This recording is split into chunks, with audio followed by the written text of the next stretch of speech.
sabi ni Franz Castro, siya daw ay biktima ng injustice dahil na-dismiss ang kanyang demanda. Hello, ang problema sa inyong mga pulahan. O red baiting na naman. Anong tawag sa inyo? Baka naman ano na sila ngayon, dilawan na sila, pinklawan na sila, no? Dahil palagi silang kaalyado kung sinong pwede lang kaalyado. No? Kung ano man ang kulay ninyo. O sige, kayong mga teroristang CPP, NPA. Ang problema sa inyo, hanggang propaganda lang kayo. Alam nyo ba ako sa KM, kaya ako tinanggal dyan, sinipa. Buti na lang sinipa nila ako. Kung otherwise, siguro nagpapatay na rin ako ngayon ng kapwa Pilipino. No? Hindi naman nangyari yun. Kaya nila ako sinipa, kasi nga sabi ko, bakit ba palagi na lang kayong ibagsak, ibagsak. Puro slogan ni Ring. Tatanungin mo, ano bang issue? Ibagsak, ibagsak. Ganyan-ganyan si Franz Castro. Oh, binantaan ako sa buhay. Bakit ka binantaan? Paano prueba mo? Basta binantaan ako sa buhay. Ano sasabihin niya? Threatening someone is not a joke. Actually, ginamit niya yun sa rape is not a joke. Okay?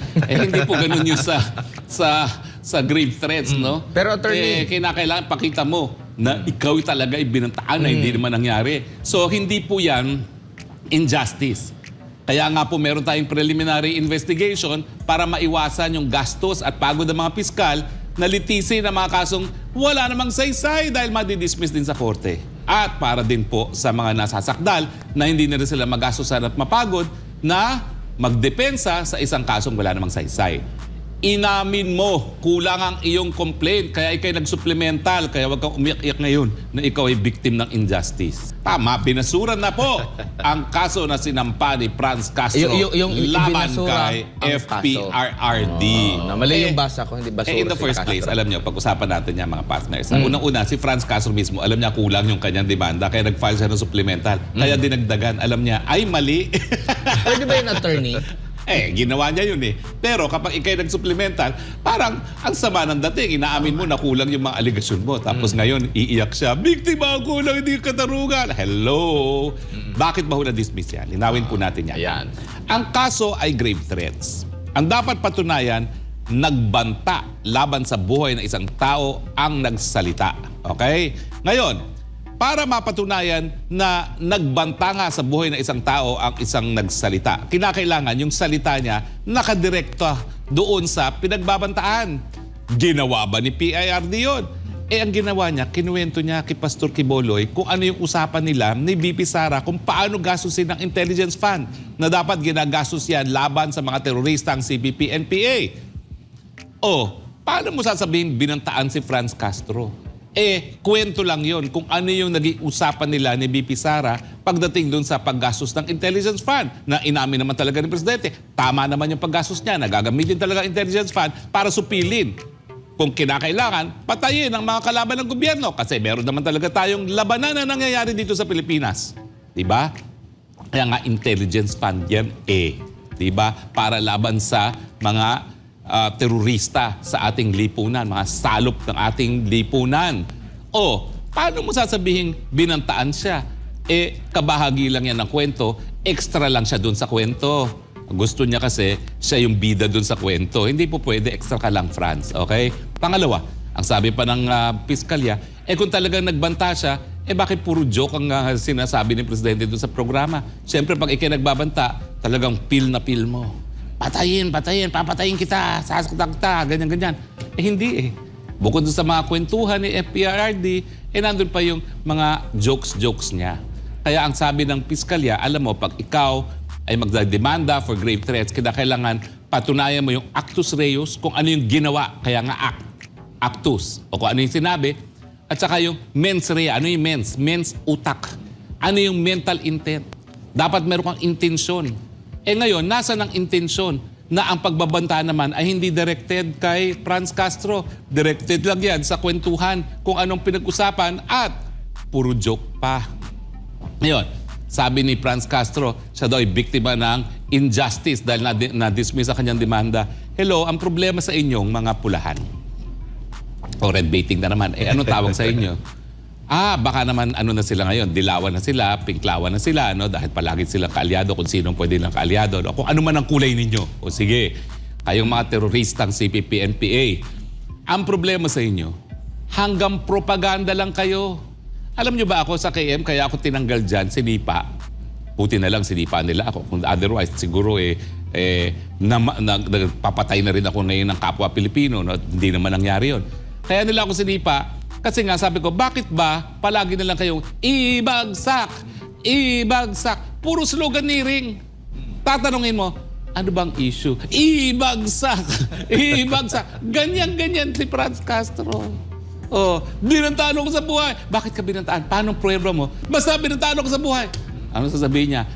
Threatening someone is not a joke. Actually, ginamit niya yun sa rape is not a joke. Okay? Hindi po ganun yun sa grave threats, no? Pero, attorney... kinakailangan pakita mo na ikaw talaga ay binantaan na hindi naman nangyari. So, hindi po yan injustice. Kaya nga po meron tayong preliminary investigation para maiwasan yung gastos at pagod ng mga piskal na litisin ang mga kasong wala namang saysay dahil madidismiss din sa korte. At para din po sa mga nasasakdal na hindi na rin sila magastusan at mapagod na magdepensa sa isang kasong wala namang saysay. Inamin mo, kulang ang iyong complaint, kaya ikay nagsupplemental, kaya wag kang umiyak-iyak ngayon na ikaw ay victim ng injustice. Attorney, pag hindi pumabor sa kanila, injustice. Pag pumabor sa kanila, dahil di ba marami ding mga decision din sa Quezon RTC, City RTC, na pumapabor sa kanila. Nandun daw yung hustisya. Nandun daw ang hustisya. Pag sila panalo, may hustisya. Pag hindi sila panalo, walang hustisya. Pero ang problema nila, puro propaganda. Pagdating naman po sa larangan ng demandahan, kinakailangan elements of the crime. Hindi po pwedeng propaganda lang. Anong propaganda dyan? Mamamatay tao si Duterte! Binantaan ako kaya dapat siya makulong. Oh, diba? Yun lang naman sinabi niya. Bakit sa tingin ko na binantaan ako? Dahil yan Duterte na yan, mamamatay tao. Oh. So ngayon, attorney, Puro lang mga slogan-slogan. dahil may desisyon na yung RTC. Hindi po desisyon ng RTC, yung ng computer. Piskalya. Ngayon, paano na ngayon yung programang Gikan sa Masa? Para sa Masa. Paging MTRCB, paging NTC, sinabi na po ng Piskalya, walang grave threats. O paano na po yan? Babalik niyo pa ba yung period na sinuspend niyo kami? So sa Mabuti na lang, konti lang nanonood sa Free TV at lahat sila Pero nasa magandang YouTube, basihan at din yan, Facebook, attorney, at diba? sa cable. Talaga po, na dapat yung mga kaso ngayon na nakabinbin tungkol doon sa prangkisa ng SMNI, dapat banggitin na nagkaroon na ng desisyon ang piskalya na siyang kompetent na opisyal para magsampa ng kasong kriminal na wala pong probable cause para sa grave threats dun sa broadcast ng Gikan sa Masa. At dahil dyan, talaga naman pong totoong sinasabi ni FPRRD na sinupil ang kanyang kalayaan ng malayang pananalita. kahit pa mag-motion of reconsideration pa itong kampo ni Franz Castro. Napakaganda kasi nung desisyon ng piskal. Hindi ko alam kung paano nila babaliktarin niya. Pero attorney, nabanggit mo kanina, ito nga naging desisyon ng piskalya. Yung pati rin sa sa kamera isa din yan sa mga ibinase nila. Yes. Well, ayan na po. Na reason. Parang 14 pages po yan of reason kung bakit wala talaga nalabag na batas doon sa mga binanggit ni FPRRD. Kwentuhang kutsero naman kasi yun. Chismisan yun sa panig ng dalawang, marites sa panig ng dalawang matalik na makaibigan kung ano nangyari doon sa usapin nila ng kanyang anak. At talaga naman pong newsworthy yan dahil bihira naman mag-usap yung dalawang mag-ama. Pero attorney, In a rare moment na nag-usap sila. Natural, curious kami. Ano usapan ninyo? Sure nga, tama. Diba? Attorney, tingin mo, kasi laging ipinoproject nitong si Congresswoman Franz Castro na nagdulot ng takot sa matagal na panahon, kahit nga yung militar, kahit na yung nasa defense sector, alam na alam nila itong mga lining, itong mga nasa CPP, NPA, NDF, mismo si Joma, isang red tagger. Dahil siya mismo yung nagbanggit na itong mga grupo na ito, talagang konektado ito sa amin. Tingin mo, ipapaniwala pa nila sa tao na sila ay takot or natatakot sa mga pronouncement na ito gaya ni Pangulong Duterte na wala na nga siya sa posisyon nung Pangulo siya, marami din siya, ngayon lang siya natakot. Well, unang-una, hindi po terorista ang FPRRD. Kayo pong CPP-NPA ang terorista. Sang-ayon sa batas ng Pilipinas, sang-ayon sa batas ng Estados Unidos, sa batas ng European Union. Terorista. kayo po'y nagkakalat ng takot sa isipan ng mga mamamayan sa pamamagitan ng pagtatarget ng mga sibilyan, pagre-recruit ng kabataan at mga katutubo bilang mandirigma, paggamit ng landmine sa pinagbabawal ng Ottawa Convention na linabi po ni Princess Diana, o pagkukuha ng mga revolutionary taxes, pag-target sa pagpatay sa mga kapwa mahirap na mga Pilipino. Yan po ang dahilan kung bakit kayo po ay nagkakalat ng lagim ng takot sa isipan ng publiko. At kaya kayo binansagan na terorista. Kayo po talaga ang nagkakalat ng takot sa isipan ng mga mamamayan. At hindi po ang isang FPRRD na wala na sa kapangyarihan na nakabasto na. Oo. Dapat ngang gayahin na nila, attorney. Magbasto na rin sila. Hindi.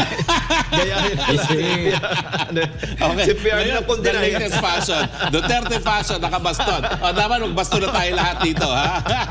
Oo, Alam niyo naman po, cult following itong si Jade. Alam niyo naman, punta na tayo dito sa cult following. Na-miss ko na yan, ha? Masyado naman tayong heavy. So, tumawag po kayo kung sa tingin niyo ang latest K-pop phenomena ay si Jade. Malayo, attorney. Sayawan mo na lang. Sayawan na lang natin. Oo. Bakit? Oh, yeah, sasayaw ko talaga. Hindi. Okay. Music, sasayawan daw ni Jade, Okay. for your Sasabayan- morning entertainment. sasabayan ka namin. Ganito lang. Ayun. Ganyan ka lang. Gigiling-giling ka lang. Sige. Giling-giling. Giling-giling. Yung giling-giling. Wow! Bagay na bagay! Uy, manager mo Siyempre, ako, ikaw yun. Pero 40% ang aking komisyon, ha? Wag 30% lamang, ha? Dahil ako yung nag-discover din sa'yo, ha? 40% attorney, parang ganyan din. Huwag ka naman manhimik dyan. Bibigyan kita ng 5%, okay? Tahimik ka na lang dyan. Anyways, attorney, itong ating namang prangkisa, suspension natin dito sa mula sa NTC ay, kung hindi ako nagkakamali, by January 19, no? Ay muli tayong sasaere dito nga sa ating mga programa sa SMNI. Well, abangan niyo po yan dahil marami rin kami mga pagbabago dahil pinagsamantala namin yung suspension para pagbutihin pa ang aming programming at ang aming mga programa. No? Nang sa ganon, mas maraming manunood at mas magiging masaya kayo sa aming mga binibigay. May napansin ng mga yung ating programa. mga kababayan, attorney. Bakit daw parang hindi tayo apektado? Parang masaya pa tayo, parang gano'n na tuloy-tuloy ang ating... Ano gagawin natin? Iyak tayo, hello. Oo. Alam naman natin, ang loyal followers natin nasa internet, no? Yes. Sa totoo lang, paano naman halos lahat ng nagpunta ko sa Japan, halos lahat ng mga OFW nanonood sa atin. Hindi naman yan dahil sa Free TV ng Pilipinas, dahil sa NTC. Yan naman po dahil sa YouTube. Di ba? So, sa akin naman po ay, at least, naging bahagi ang SMNI para ngalaman ng taong bayan kung ano talaga ang tunay na angyo ni Speaker at ng Kamara de Representante sa mga panahon ngayon. At least alam nila kung sino nagsupil ng mga demokratikong mga kalayaan. At yan po ay hindi makakalimutan ng taong bayan. Nakaukit na po yan sa kasaysayan kung sino ang mga naging kalaban ng kalayaan. Kahit patuloy tayong ginigipit, attorney, ay hindi tayo masusupil sa paglalahad ng katotohanan. At masaya pa rin tayo, patuloy na binibenta si Jade Calabroso. Easy. Attorney, may basahin lang ako na Attorney. komento dito. Ang sabi niya dito, hindi na yan takot, Admar, dahil hindi nga tinatabla ng kahihiyan. Sabi In other ni words, Magnum walang TV. hiya daw. Oh, yan na naman. Buti na lang. Wala na tayo sa ere. Hindi na tayo masesensor. Binabasa lang naman natin. Oo, Komento. binabasa. Pulso ng Ay, bayan yung to. ibang ang kasama natin, nagtanong lang. Ikaw talaga. Oh. Easy. Hindi po abogado, tama ba? Hindi abogado si Congresswoman Castro. Hindi po. Kaya nga Ayan. feeling niya injustice siya. Paano kaya mga ginagawa ng CPP-NPA? Yung kaya ay makatarungan. Kapag sila ay nagpilit sa isang kabataan na humawak ng baril at labanan at sapilitan sa paggamit ng puwersa na buwagin ng gobyerno ng Pilipinas. Makatarungan kaya yun?